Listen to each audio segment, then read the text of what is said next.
Hello, everybody, to Chats with Nadia. I am Nadia. I am a life coach. And today I have the honor of interviewing Mr. John Mueller.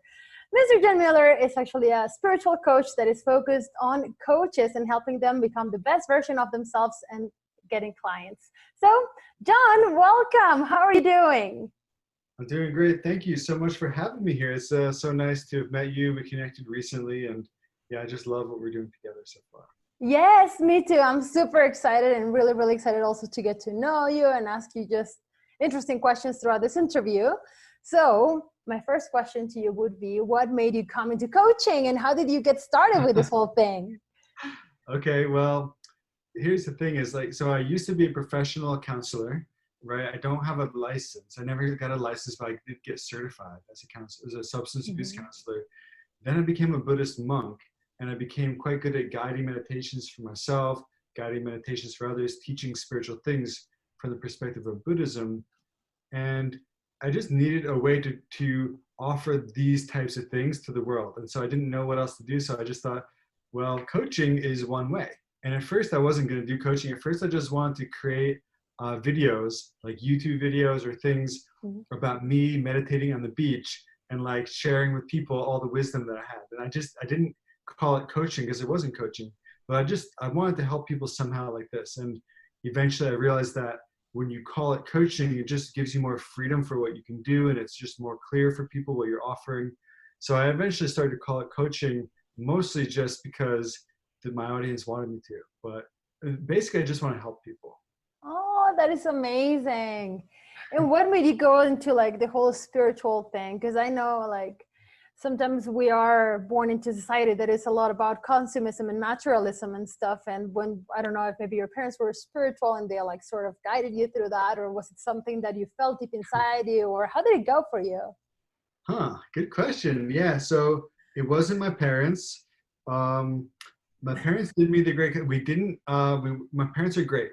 They're awesome. They're not super religious at all. They're not religious at all. I love that. They're open and relaxed. They're open and relaxed. Love that. I think that they're secretly very spiritual, but they don't show it. You wouldn't know it, but my dad has written so many songs, and you can hear like the spiritual element within his music. There's always some kind of like divine force at work behind the scenes in a lot of his music. It's very beautiful. But yeah, so I mean, they're great people. But so your dad is a musician? He's a teacher. He was an English teacher. He retired. But he's been playing music his whole life. Cool. That's amazing. Yeah. I love music. He sings his own song. He writes his own songs and he sings them and kind of records them himself. And now that is so cool. Yeah, he switched over to banjo. But awesome. I love it. Ding, ding, ding, ding. Okay. Yeah. Sorry, we're deviating from the subject. I kept meaning to ask you about this whole spiritual thing, and now we're talking about banjos. I love it. It's okay. Yeah, so they're great people, but for some reason, I'm just interested in, I don't know, like when I started learning psychology, I was really fascinated that people like observed the mind, they observed human behavior, they had some ideas about how it worked. And for some reason, it was just very interesting to me. So in college, I started taking psychology classes as electives. They weren't my main subject. I went into college as a physics major. I wanted to be an engineer. Wow. I wanted to either be an engineer or a physics teacher because for some reason I was good at physics too. But I was taking psychology classes on the side because I did really well on them and because I liked it a lot. And eventually I started to not be so good at physics anymore. Basically, I was like, in high school, I was like good. And then as I got more advanced, it was like boring. I just didn't connect to it. I didn't like it. And I just wasn't natural at it at all. And so I ended up like skipping classes sometimes or dropping out of classes. And at some point I became closer to a psychology degree than I was to a physics degree. And so at that point I switched over to psychology because it was an easier degree anyway. And I just kind of ran with it and I did well. I took classes on the psychology of advertising, which were very interesting. But my favorite classes were the ones about human behavior and about, teaching you, getting you ready to become a therapist. Because at the time, for some reason, that became my goal, was to become a therapist. And I eventually, my last semester of college, I realized that I needed a 4.0 that year in order to get an overall 3.0, for the whole college year. And so I decided to get all A's that year, and I did. I actually Yes. did. Yeah, so that was kind of fun. And eventually I did go to graduate school. But by the time I went to graduate school, I was already so interested in Buddhism that I just like, what I was learning in Buddhism made graduate school feel like kindergarten. And so I just like, eventually I just couldn't do it. I just dropped out of graduate school and became a full-time Buddhist meditation teacher. Wow. What an experience, especially for your journey, like so much personal growth. And yeah, I agree with you. Psychology is fascinating. Like my parents are both psychologists. So I grew up around, sometimes they would share with me Freud stories or Skinner theories and stuff like that. And it was just like interesting. So it kind of like runs in my veins. Sometimes I would find myself at 13 years old psychoanalyzing people for no reason without knowing why. So I didn't know that. I didn't know that about you, that your parents are both psychologists. yeah. And so is my sister. She is. Really? Mhm. Yeah, so I never wanted to go for psychology. I was more into like the whole, ooh, have fun. So I majored in hotel management. But as life goes on, and COVID happens, it happens in every generation, this COVID thing for sure. So it just causes you to reinvent yourself. And I decided to just go for something that, let me help people. And that's why I'm here. So super excited for that we're both having the same goal, helping people. I love it. Yeah, that's amazing. No, I didn't know that. So no wonder that we get along, right? Because Yeah. psychology is like really part of my life as well. Yeah, no, psychology is fascinating. Just understanding how human behavior kind of goes and how people can react to certain stimuli and whatnot. So, really fun stuff. And okay, so you became a monk. And how long were you a monk for, a Buddhist monk for? Well, I moved into a Buddhist temple in early 2012. I lived there until 2016. I became a monk in 2014. So when I was 28 years old, I became a monk, and I officially stopped being a monk when in early 2019. So I was officially a monk. I guess that means it was 4.5 years that I was officially a monk. Um, I say officially because about a year or a little bit more, yeah, about a year, 1 year before I stopped being a monk, officially, I was kind of in this in-between phase where I was like kind of like a monk officially, but I was like not really behaving properly for how a monk should behave. What does that entail to behave properly to be a monk? It's like, yeah, today Oh, I'm a monk. well, Now I'm not a monk anymore. yeah, well, I had already started dating some girls at that point. Ooh, Yeah. fun. And that's not allowed, right? That? That's not allowed, right? As a monk. No, it's not. It's not allowed. It's not allowed. I Oh. mean, yeah. I mean, all I really wanted to do was like hold their hand and stuff, but even that.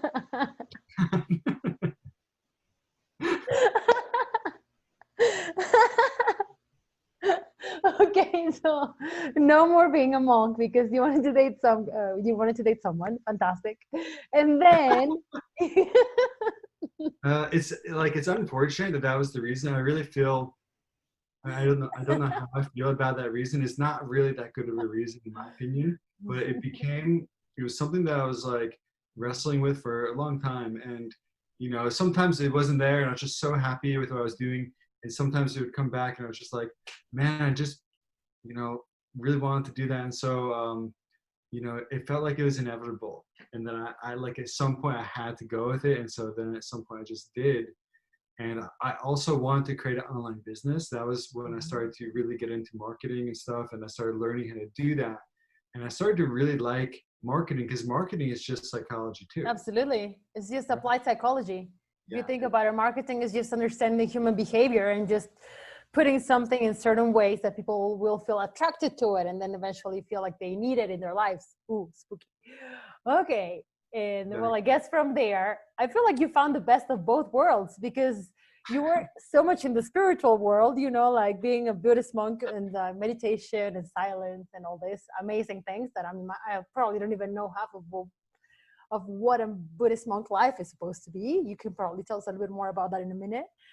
But also what you went from there to also understand marketing, which is like the polar opposite, because it's like, I guess, a world that is more focused on materialism and whatnot. So it's, you kind of found like the happy medium, I feel. It's an interesting way to say it, right? It's like, yeah, marketing can sometimes feel like it's very superficial, and Buddhism is like super deep, right? And so I was like in between, but I guess the commonality is understanding people and human behavior and the mind, right? Both of them require a deep understanding of the mind. Yeah. And because that's always been my special talent anyway, like I was really good in psychology classes.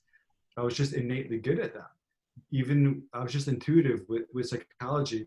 And so because of that, that was kind of my entry point into Buddhism. It's been my entry point into marketing. It's the reason why I do well in marketing. Like I wouldn't have continued with marketing if I didn't like it and if I wasn't good at it. But I am good at it because I understand people, right? And I understand how to speak to people. I understand how to use words. So this is what I do. When I was a teacher, my goal for so long was to become a Buddhist meditation teacher. I really, really, really wanted to be a spiritual teacher. And in 2013, I did become a meditation teacher, but I was teaching regularly, but I just wasn't like a full-time teacher. And in 2017 is when I became like a full-time Buddhist teacher. I was doing quite good at it. I was, transmitting things. I was channeling, to my students. And again, that's all about words too. It's all about using the right words to evoke certain emotions in a person and to lead them in a certain direction. And when I was teaching classes, I was trying to lead people to enlightenment. And when I do marketing, I'm trying to lead them into wanting to do business, either with me or with my clients.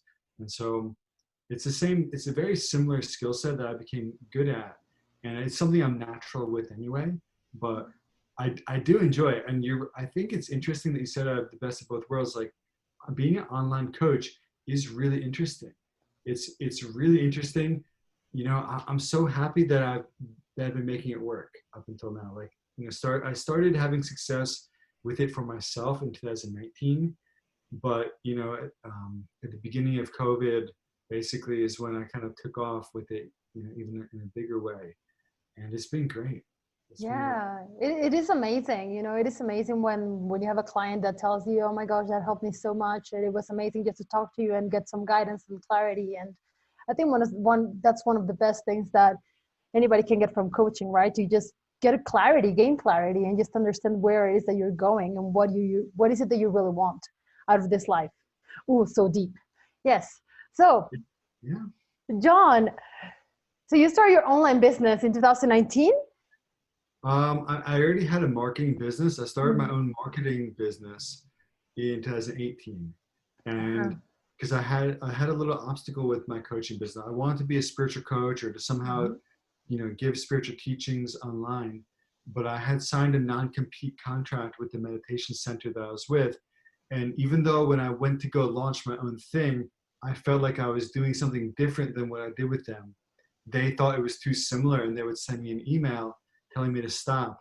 And by the time I got the third email from them, I got scared. And I was just like, I don't even want to risk this right now. This is not a battle I want to fight. But I had already invested so much time and energy into learning marketing, because I originally learned marketing to apply it to myself. I didn't learn it so that I could help other people with it. I just wanted to apply it for my own business. And because I had this little obstacle with my own business, I had gone so far and learned so many things, and I was so excited by the marketing. I just wanted to help somebody with the marketing. So in 2018, I started my own, marketing agency, and I started helping people to get clients for their businesses, and it went well. It went super well. A massage therapist I worked with got 30 clients in one day, right? Which is pretty good. Yeah. And that was like one of my first clients. I was just good at it, right? I was good at it. And she was good too. Like she was good on video, which helps. But so what was I saying? Yes, but in 2019 is when I successfully launched my own spiritual coaching business. Oh, that's amazing. And how do you feel since then? It feels good. Yeah, it feels really good. I think business is really interesting. I've learned a lot about business up until now. I had a business partner in the end of 2019 that basically it was kind of mixed message. It was the wrong really person for me to partner with, but he was really good at sales, and I wasn't very good at sales at the time, or at least I thought I wasn't. And so I kind of felt like I needed that partnership, And it kind of took me away from what I really wanted to do, to be honest. And, towards the beginning of 2020, I kind of cut ties with him. And that's when I had a lot of success right after that. Wow. It's really interesting because I feel like sometimes when we go into business, sometimes we have not everyone who, some people do choose right, but some of us don't choose so right. And we end up just like learning the lesson, like you end up choosing the wrong partner for your business or for your life, but that's a different story. But when you choose the wrong partner for your business, like you just have to learn and then let it go. And then it's so funny because it feels like the moment you let go, everything starts falling into place. That's exactly what happened. And I think if someone's listening or watching, like the lesson for me was not compromising on my values. It was like creating what I wanted, and then I needed to stop compromising, even if I was scared. Even if I was scared of like not being able to make ends meet, scared of being able to pay rent, I had to still like not compromise on what I really wanted to do and have enough self-worth to say no. And this created a container for me to then fill up with the right things. Absolutely. And it's so amazing. You just touch on two subjects that I find fascinating. One of them is values, and the other one is understanding and knowing your worth. So can you elaborate a little bit on values? Because I feel like a lot of people are missing a little bit of that, like clarity in values, it's not only respect and perseverance, but it's like really valuing yourself as a person that you are and whatnot, I think. But what would you like to say about that? Yeah, thank you for the question. This is so important. And by the way, I was listening to somebody on a podcast who's a co-founder, or he's one of the CEOs, I think, of a $100 million company, right? And he's like, for most people to grow their business, what they need to focus on is values and integrating their values into their business. For some people, yes, it's marketing, but mostly it's values. And I thought that was really interesting. Their company happens to be very good at marketing. It's Mind Valley, basically Mind Valley. But basically, I feel like values are very, very important. And I was just thinking about this today, actually. Business is essentially just making promises and following through on promises. That's pretty much all business is. You make a promise and you keep your promise. And that's kind of what life is all about too, isn't it? It's about making promises and keeping promises. And if you can do this, I would say that you have integrity.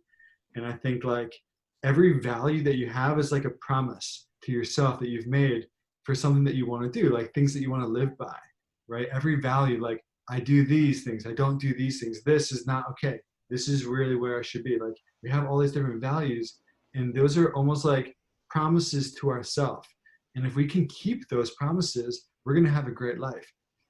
And this relates to business in a simple way that if you're in the habit of keeping promises in general, if you're in the habit of keeping promises, you build up this kind of energy that when you make somebody a promise, they actually believe you.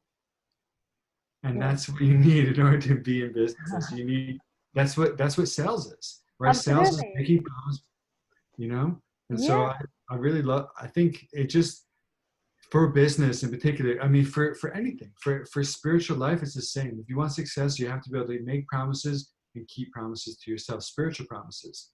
And in business, it's really the same thing. No, it's so true. And in life in general, like you have friends, you make them promises, and that's what keeps the friendship going. Like whether the promises are spoken or unspoken.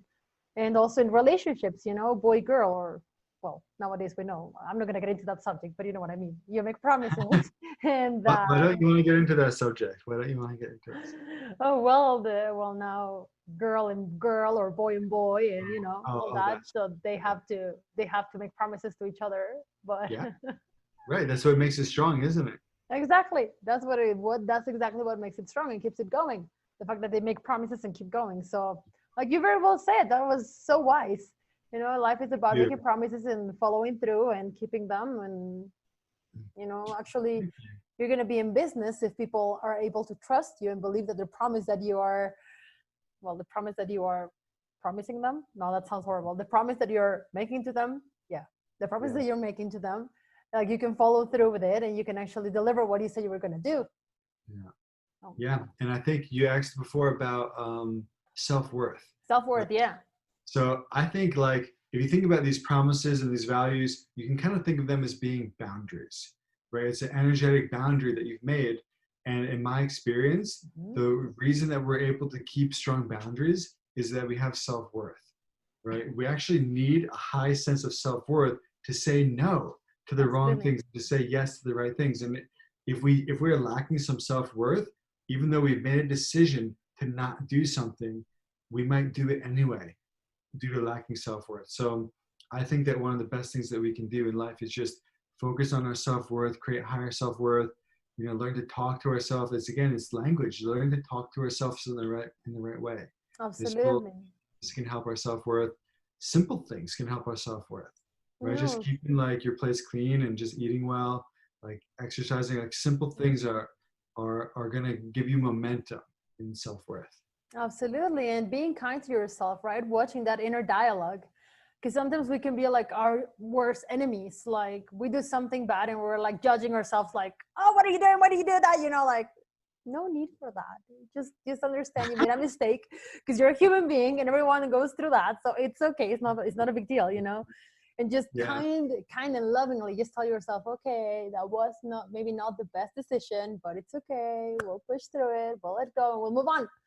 We'll learn. Yeah. Yes. Just inner dialogue. So important. So interesting. And self-worth is definitely, I guess, one of the best traits of just self-love, right?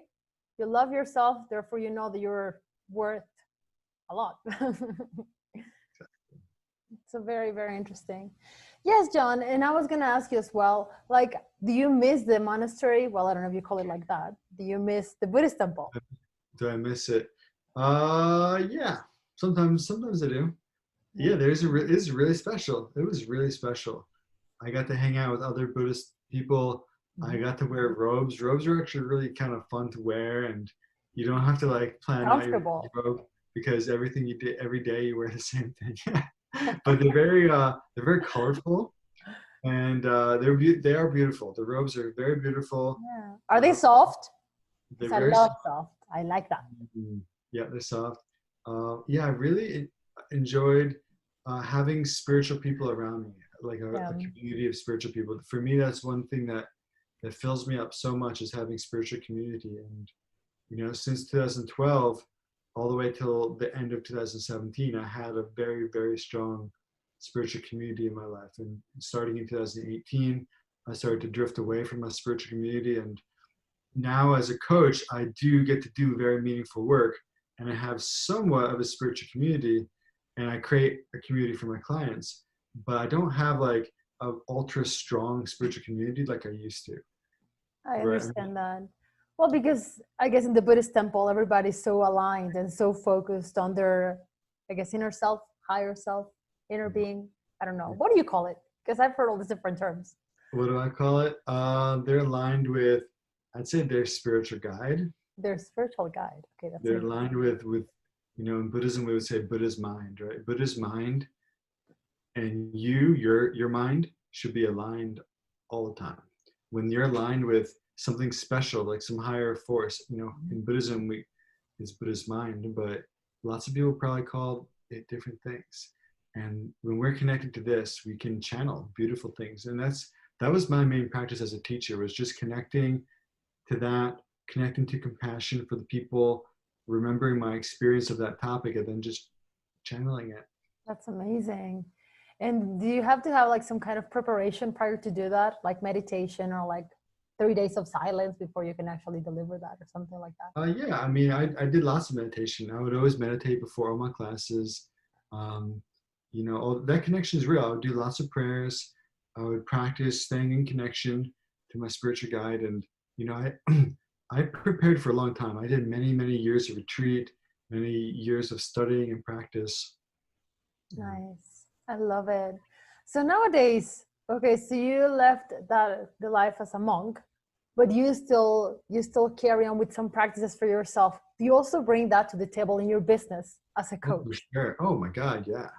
Yeah, I mean, I don't do it as explicitly. Like, none of my clients know really that I'm giving them Buddhism, but like, I help to reframe their ways of thinking, right? Which is something I've practiced for so many years. And if a spiritual concept comes up, I'll share with them my perspective, which is pretty much it's from my experience, but it's also from Buddhism in many cases. And yeah, it's like, I've had access to the most, transformative and deep spiritual processes in the whole world, in the universe, I'd say. Yeah. And I share these with my clients whenever it feels relevant. I try to help them with marketing. That's explicitly, I help people with building their business. But as the, mindset things come up, and I'll address them. And I can address mindset issues very well because I used to be a professional counselor. Even before I was good in Buddhism, or even practice Buddhism at all, I was a very good counselor, right? And so I have this ability, and yeah, this comes into the, into context in my work every day. Oh, that's amazing. That's amazing. Because sometimes, like, for example, myself as a coach, I have a business coach that is always constantly telling me, like, for business, you need to do marketing, and it's a numbers game, and you have to target as many people as you can, so that way you can get clients and stuff. And I'm like, what about the spiritual concept of letting it be? Just going with the flow and letting it be. Of course, you cannot just like sit there and wait for your clients to like not like contact you and be like, hi, excuse me, I think you're a coach, can you help me? Like, no, of course you have to like reach out, but like, what's the happy medium in between those two? Because it's like black and white. I don't know, maybe I'm going crazy. It's a great question. No, this question, I was just thinking about this today. In fact, I've been making some content for myself, and one of them was answering this question. So basically, yeah, what's the balance? And it's almost like the same balance as a farmer who plants seeds in one season, and then they harvest the fruit in another season, right? And so or like a wave that goes out and it comes back in. And I do find that the results of my business come when I'm relaxing, but that I do have to go and plant the seeds sometimes too. And so here's what I do. Here's what works for me is I put out content that's very conscious and very attractive. And you don't need to do a lot of content, but you need to do some. And when you do things, just make sure that you find the right essence, you find the right words that you want to use, you have a solid plan in place, and you put out very conscious content that has the right energy within it. And then when people see it, they're going to want to contact you. And so it's not like you're just reaching out cold and trying to get people. They're already inspired by you. And then when you connect to them, they're going to become a client probably. This happened to me the other day. I put out a post in somebody's group, and I've had lots of sales calls because of it. But one person bought a $3,500 package, paying full, boom, the next day. Yay! And like a month or two earlier, I had put out like a 3-minute video in somebody's group, and then the next day or a couple days later, someone paid $5,500 paid in full. Boom! Just from seeing that one thing, she like hunted us down and found us, right? And so when you put out the right content with the right vibes, people are going to seek you, and then your job, all the other things that she's teaching you, will become very, very easy. That is phenomenal. That is so powerful, because I know that I feel like there are so many people that were like in this place of where is the balance? Where is the balance of just like sending messages to everyone in your niche? And don't do that. Don't do that because it's spammy, right? Like, how would you feel if you got a message from somebody that was just like random stuff with a link in it? You say, I'm not going to click this. Delete. Why would I click that? Right. It's like, delete. Leave me alone. Yeah. But you can do what I do is like put out really good stuff so that people remember you as being really cool. And then you can create conversations in the comment section. And I do reach out to people. I do message people. But when I do message people, I just say, hey, how's it going? Or hey, and then I look up their profile. I'm just like, hey, it looks like you're doing some pretty awesome things. That looks awesome. Can I tell you about this? Or here, let me tell you about me.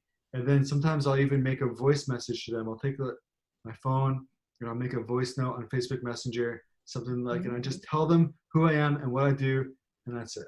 I don't make any offers. I don't tell people about anything. There's no links, right? So I just like connecting to people. I think it's fun connecting to people. I genuinely enjoy human connection. If I were to boil down what I do in one word, it's connection. I'm very good at connection, but I love it as well. It's my special gift. It's my special gift. And as you know, in this wings project that we're doing, That's pretty much the whole thing, is just me connecting people. Did I answer your previous question enough? Yes, you did. Yes, you did, because you spoke about like the balance of both Uh, marketing and spirituality, and you said how you have to have a little yes. bit of content and definitely make yourself known, because otherwise it's not like they're gonna just discover you. It's like, hey, by accident I called this number. Might you be a coach? Can you help me? I mean, no. Somehow people have to know that you exist and that you're there and that you can help them. And once they know about you, then it's like a happy medium, you know. But it's so wise the fact that you said, don't just send random messages to a bunch of people. Like, why would they even talk to you? Like, Yeah. oh I God. do find it feels like ocean waves, where I put things out there, and then I just come back and I just rest.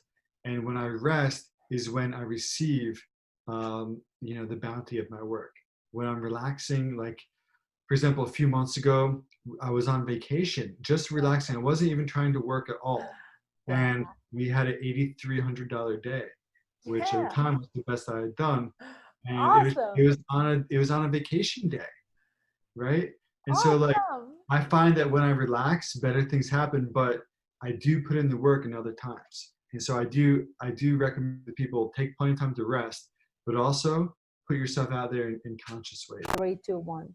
Right. It's so important to just relax and enjoy the ride, because also I have some friends that sometimes get, a little bit, I guess, skeptical, or I don't even know what to call it, because they put in a lot of work, and it's like, it feels like they're the farmers that just planted the seed that wants the seed to just come out 5 seconds later. And that's not going to happen. It's like, come out, No, come out. It's like, no. it destroys it. It actually destroys its ability to grow.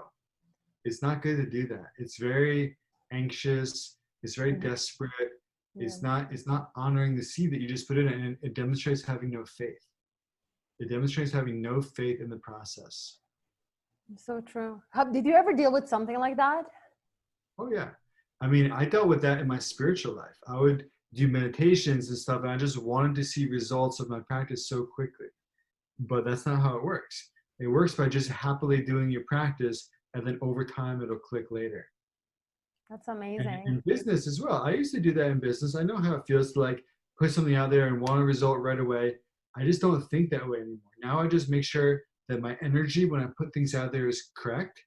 And then I just relax and rest too after I put things out there. And by just combining putting things out there in the right way and resting, I've been able to be successful. That is amazing. What a story. It's so great that you can just relax and, feel at ease while the process does what it needs to do for the seed to Yeah. germinate. I mean, to come out. Just have faith. It's just having faith in the process, and having zero fear of things going wrong. Absolutely. And being patient, right? Just trusting that everything will fall into place at the right moment, and just being patient about it, which is paramount, I think. Exactly. Yes. John, before we jump to the next subject, I would really like to ask you about energy, because you've spoke about energy a little bit, and I wonder, because a lot of our friends sometimes can be confused regarding energy, because a lot of people don't even believe we're energy, bahaha, but to each their own. Everyone has their own beliefs. It's all good. Okay. Okay. So what do you think about energy? I think we're energy. I think we're just slow moving energy, because like if we weren't slow moving, probably we couldn't see each other. I mean, I read that somewhere. Probably I read that somewhere. Yeah, I'm sure. That's not my concept, but yeah, I feel like, Okay. Okay. yeah, I think that energy, everything is made out of energy, right? Because if Yeah. you go to the very core of the atom, so I was saying that if you go to the very core of the atom, there's nothing there. So, that matter is formed by cells in the human body, or by atoms, where it's like an object. But if you go to the core of the atom, there's nothing there. It's empty. Just energy. Yeah. Because it's energy, exactly. So you cannot touch Yeah. it. You can only sense it. And then it comes together, and then it forms objects or bodies, that we can see. But so everything is made out of energy. So that's what I That's think. true. Yeah, that's true. And the mind it's conjoined with energy. So the mind is not energy specifically, but conjoined with the mind is energy. So when you have positive emotions, there's a positive energy associated with that. And when you have negative emotions, there's negative energy associated with that. Very interesting. We can't really feel or see each other's minds at all, but we can sense and feel each other's energy. Right? So if you're in a room full of with like angry people, you can feel it. Mm-hmm. You're not feeling their mind, you're feeling their energy. Right? It's true, it's actually their energy. And so when I say like put something out there with the right energy, it just means like with the right mental states. You need to have the right mental states, conjoined with your activities. Basically, everything we do should be conjoined with a positive emotion, and then it'll have the right energy. And this makes it feel good, but it also makes it successful as well. I love it. Yeah, it feels like more people are going to resonate with you, at least the ones that are positive. Well, I don't even want to talk to somebody who's negative, so it's good. For real. I don't have time in my life. If someone's negative, I sort of like, I feel like I repel people, not who are like, negative's okay because like some people are, feel negative sometimes. Like I'd say people, there's no negative people in the world, actually.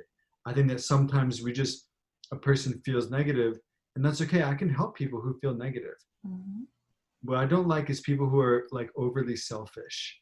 For some reason, it just like, I don't want anything to do with selfish people because they're just gonna destroy everything that they come in contact with, like cancer.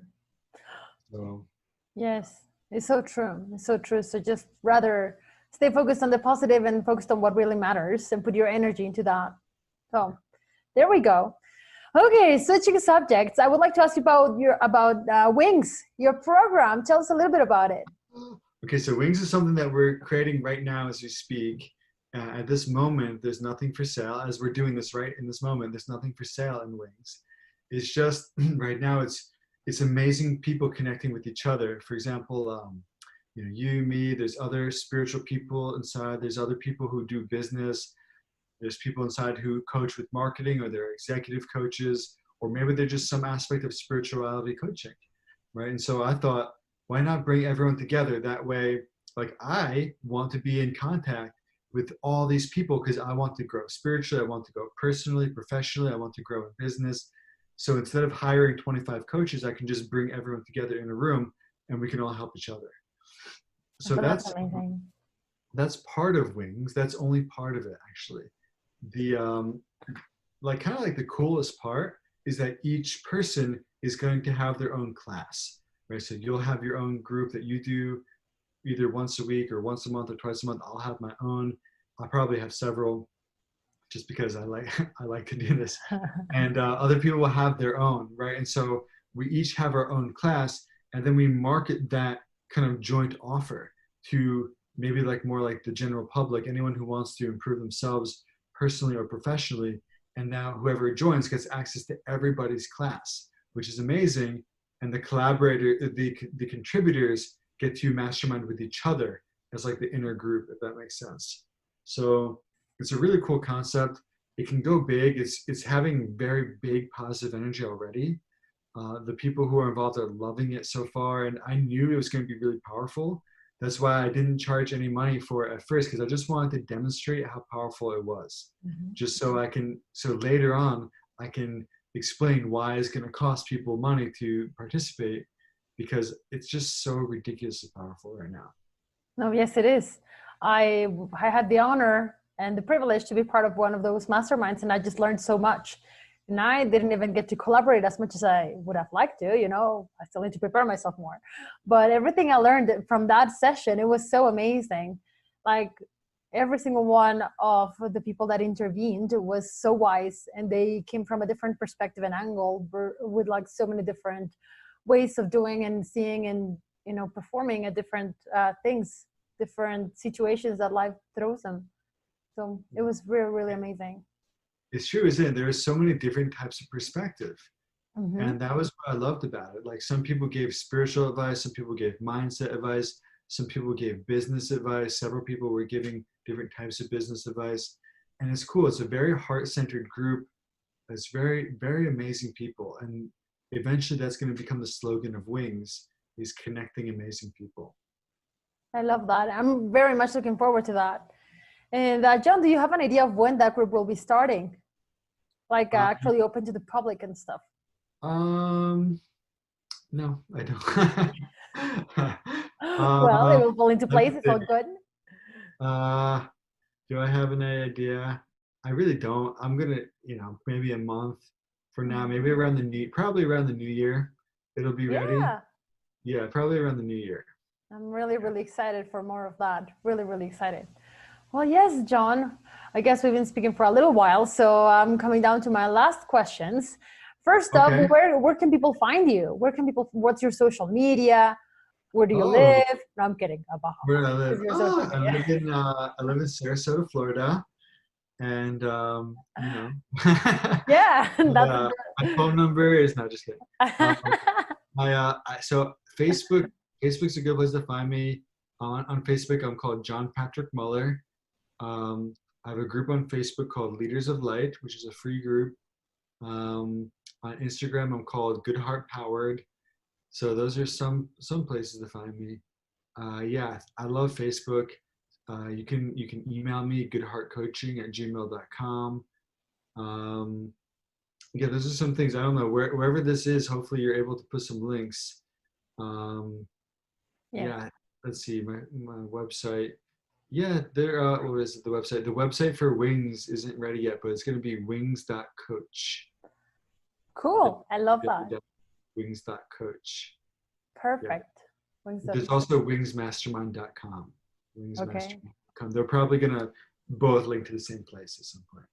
Amazing. I love that. Well, definitely looking forward to that.